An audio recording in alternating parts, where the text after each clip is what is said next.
Sir JDS ಪಕ್ಷದಲ್ಲಿ ನಿಮ್ಮನ್ನ ಮೂಲೆ ಗುಂಪು ಮಾಡ್ತಾ ಇದ್ದಾರೆ ಅಂತ ಒಂದು ಚರ್ಚೆ ಕೂಡ ಆಗ್ತಾ ಇದೆ.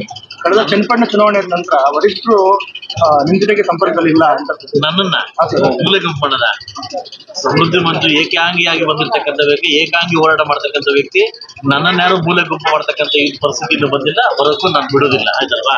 ನಾನು ಯಾವುದೇ ಕಾರಣಕ್ಕೂ ಯಾರ ಹತ್ರನೂ ಹಂಗಿಂದ ಬದುಕಿಲ್ಲ, ಬದುಕೋದು ಇಲ್ಲ.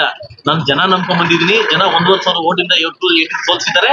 ಅದೇ ಜನ 30,000 ಓಟಿಂದ ಗೆಲ್ಸಿದ್ರೆ ಮುಂದೆ ಅಭಿವೃದ್ಧಿ ಮಾಡೋ ಸಮೃದ್ಧಿ ಮಂದಿನ ಮತ ಇದ್ದಾರೆ. ಅದೇನೋ ಹೇಳ್ತಾ ಇದ್ರಲ್ಲ, ನಿಮ್ಮನ್ನ ಮೂಲೆ ಗುಂಪು ಮಾಡಿದ್ರು ಅಂತ ಹೇಳ್ತಾ ಇದ್ರಲ್ಲ, ಅದು ಬಹುಶಃ ಸತ್ಯಕ್ಕೆ ದೂರವಾಗಿರ್ತಕ್ಕಂಥ ಮಾತು. ಇದನ್ನ ದಯವಿಟ್ಟು ಅದನ್ನ ಇಲ್ಲಿ ಮಾಡಕ್ ಹೋಗ್ಬೇಡಿ. ನನಗೇನ್ ತೊಂದರೆ ಇಲ್ಲ. ಬಹುಶಃ ನನ್ನನ್ನ ಮೂಲೆ ಗುಂಪು ಮಾಡಿದ್ರೆ ನನಗೇನ್ ತೊಂದರೆ ಇಲ್ಲ. ಯಾರಿಗಾಗಬೇಕು ಅದ್ರಾಗುತ್ತೆ. ಸರ್, ಈಗ ಪರಿಶಿಷ್ಟ ಜಾತಿಯಲ್ಲಿ ಒಬ್ಬ ಶಾಸಕರಾಗಿರ್ತಾವ ತಮ್ಮನ್ನ ಜೆಡಿಎಸ್ ಪಕ್ಷ ಉತ್ತಮವಾಗಿ ಬಳಸ್ಕೋಬಹುದಾಗಿತ್ತು ಅಂತ ಸರ್. ಒಬ್ಬ ಪರಿಶಿಷ್ಟ ಜಾತಿ ಶಾಸಕನ ಉತ್ತಮವಾಗಿ ಬಳಸ್ಕೊಬೇಕೋ ಇಲ್ವೋ ಅನ್ನೋದು ಪಕ್ಷಕ್ಕೆ ಬಿಟ್ಟಿದ ವಿಷಯ. ನಾವು ಹೋಗಿ ಮೇಲೆ ಎಗರು ಬೀಳಕ್ ನಾವು ರೆಡಿ ಇಲ್ಲ, ಅದಲ್ವಾ? ಅದು ಯೂಸ್ ಮಾಡ್ಕೊಳ್ಳೋದು, ಬೆಳೆಸೋದು ಮುಂದಿನ ದಿವಸ ಬಿಟ್ಟಿದ್ದು ಆ ಪಕ್ಷಕ್ಕೆ ಸೀಮಿತವಾದ ವಿಷಯ, ಅದಲ್ಲ?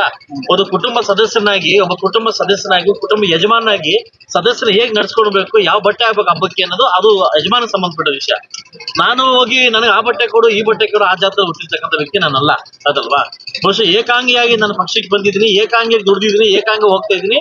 ಮುಂದೆ ದಿವಸ ಪಕ್ಷ ಬಳಸ್ಕೊಂಡ್ರೆ ಅದು ಒಳ್ಳೇದಾಗುತ್ತೆ, ಇಲ್ಲಾಂದ್ರೆ ಅವ್ರು ಬಿಟ್ಟಿರ್ತಕ್ಕಂಥ ವಿಷಯ.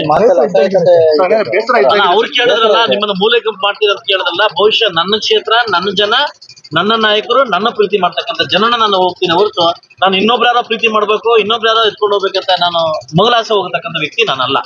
ನಂದೇ ಅಂತ ದಾಟಿ ಸೆಷನ್ ಮಾತಾಡ್ತಾ ಇದ್ದೀನಿ, ನಂದೇ ಅಂತ ಹೋರಾಟ ಇದೆ. ಅದೇ ಮುಂದುವರಿತೀನಿ.